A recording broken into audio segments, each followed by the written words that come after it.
បាទខ្ញុំជឿជាក់ថាប្រិមិត្តយើងភាគច្រើនឬក៏អាចមួយចំនួនធំស្គាល់ Amazon បាទពេលដែលយើងនិយាយពី Amazon យើងតែងតែនឹកឃើញទៅដល់ហាងលក់ទំនិញគ្រប់សពមួយដែលតាមប្រព័ន្ធអ៊ីនធឺណិតបាទគេហៅ e-commerce ណាបាទតាមប្រព័ន្ធអេឡិចត្រូនិកបងប្អូនដឹងទេថាតើ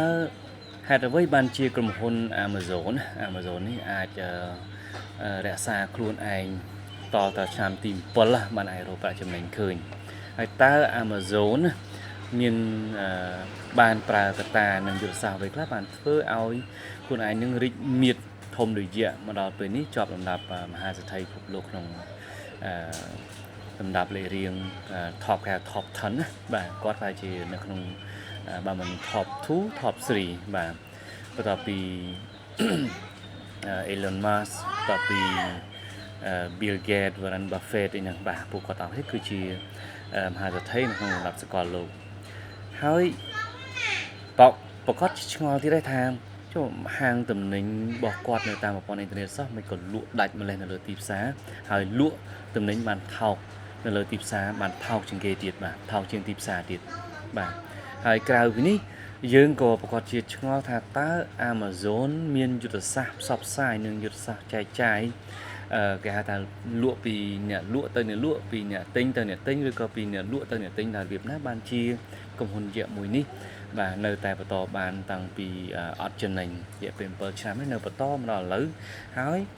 មានអតិជនគ្រប់គ្រងរាប់រយលានអ្នកបាទមកដល់ពេលនេះហើយលុយរបស់គាត់នឹងមហាសាលតែម្ដងបាទដូច្នេះបើសិនជាបងប្អូនចង់ដឹងថាតើ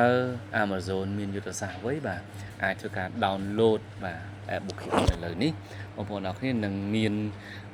គំនិតនឹងអានអំពីគំនិតរបស់គាត់បាទថាតើហេតុអីបានជា Amazon នឹងគាត់ប្រើយុទ្ធសាស្ត្រ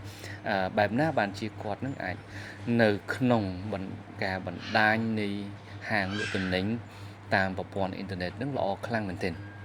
នៅក្នុងសភៅ Bookkeyon មានសភៅនេះបាទមានអ្នកគ្រប់គ្រងជាង